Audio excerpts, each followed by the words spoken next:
What's up, adventurers? How many Boba Fetts in a collection is enough? Obviously, I don't know.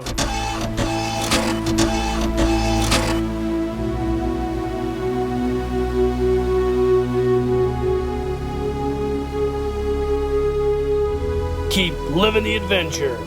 Axis of Awesome. What's up, guys? Welcome to another Reviews Day. The question I started off the video with, how many Boba Fetts is enough? That is a question I have been asking myself for several years now. It's kind of like that owl. How many licks does it take to get to the center of a Tootsie Roll Tootsie Pop? I don't really know. But I picked this up at Walmart the other day on $10 clearance. So if you guys are familiar with the Mandalorian, Season 2, I believe, Boba Fett on Tatooine after he escaped the Sarlacc pit and then pulled up shop with the Sand People and became a Sand Person Ninja, or whatever the hell that storyline was about. I didn't really like it, but I don't really like a lot of shit Disney does. But that being said, I thought it was a cool figure, and I've got several of the other Black Series Boba Fetts, so I figured I'd get this for $10. Can't beat that, and add it to my collection. The figure comes with this cool packaging, carded packaging reminiscent of a lot of the new Black Series figures. Hasbro, as you guys know, went to a all-green packaging for a while, didn't sell worth a shit, so now they're going back to these bubble-carded vintage-style cards, which I think is really, really cool. You can see here the Mandalorian, and it is Boba Fett. They don't give any other really description of him.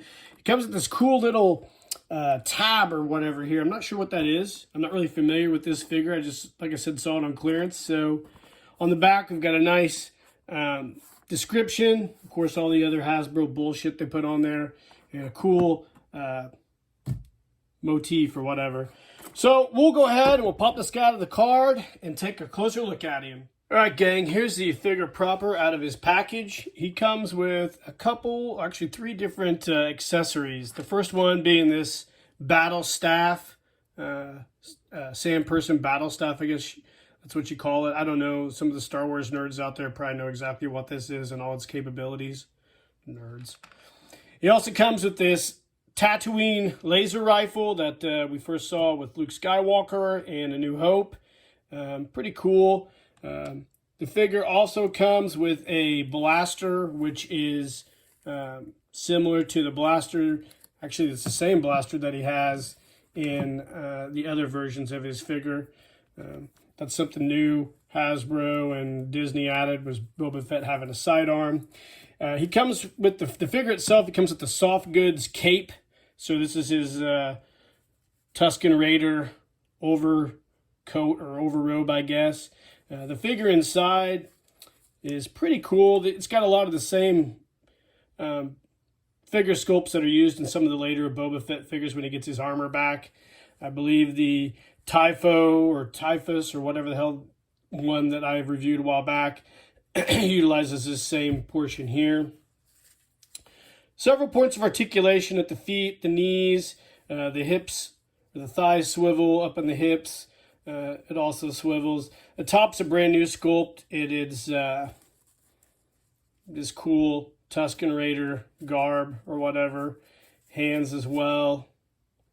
You know, very specific to this figure itself.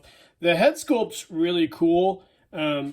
It's interesting because this is the one where he kind of had the silver scarring in the show. And I think my Boba Fett from later on in The Mandalorian, when he gets his armor back, has that scarring on there. But this figure here doesn't. So I'm not sure what's going on with that. It's an okay figure. I mean, for $10, you can't really beat it. A few things about it I've noticed. The detailing and the accessories is not very good at all. They're very unfinished. So figure doesn't want to stand either. Let's get him stood up here. Figure has a hard time standing. You know, you don't have metallic finishes on the blades, which is kind of cheap.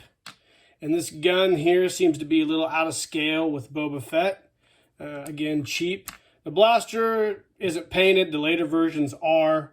And so I kind of feel like this was a figure that they threw together just to make a little bit of money off of.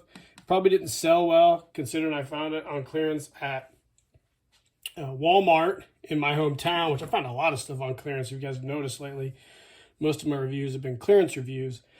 But there's probably like 10 of these on the peg in the clearance aisle, and I passed up on them for probably 2 or 3 weeks. And then when it got down to about 3 left, I decided to buy one. And here he is.